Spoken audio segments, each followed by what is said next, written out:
A car was a symbol of the American dream in the 1950s. I want a party or two. Okay, we'll have the usual two-car garage. Chrome and tail fins were as important as engines and horsepower.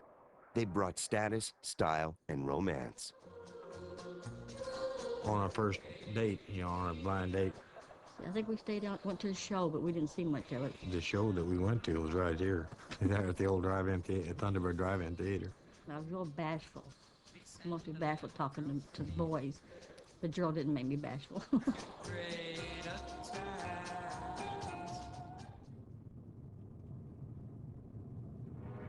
When they go home, way out to the suburbs and beyond, they can know they have been doing the kind of job that changed the design of life for America, that moved workers' homes away from the centers of cities and scattered them out to the fringes, to lawns and flower beds, and the stamping ground of robins.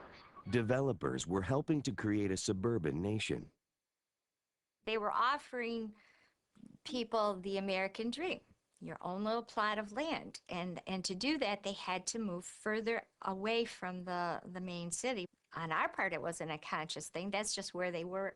The shopping centers were going up and the movie houses and everything. So that's just where you went. They wanted that open, clean freshness, which once they all came out, it's no different than the city now. Suburbia was a new world in the 1950s. It sounded like a foreign country, and for some Americans, it was. There were a lot of areas that you didn't go into as blacks in the 50s. Even the times that you went in areas, it had to be, really questioned. You went at daylight hours, and you didn't dare get caught in neighborhoods you weren't supposed to be in when you weren't supposed to be there.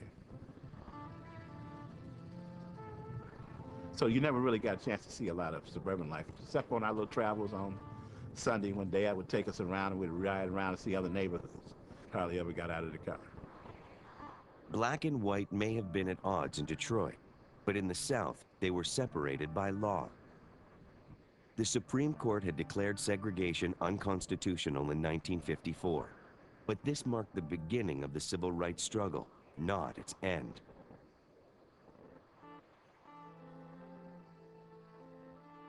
Every summer, General Baker would take his family to the South to see his relatives. Our dad would sit us down to give us precise lessons on how we had to behave in order to go south. We had to always address people, yes, sir, yes, ma'am. Speak when spoken to, come when called. Other than that, shut up. There's a lot of ways he can step out of line. And in a certain category, he step out of line and probably get lynched. The Bakers traveled on Highway 55. Once they crossed the Ohio River, the rules changed.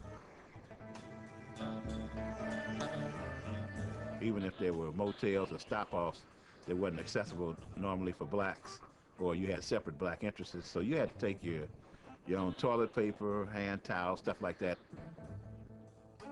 2 water fountains sitting up there with the same water going to both of them, got a sign on, one white and one color.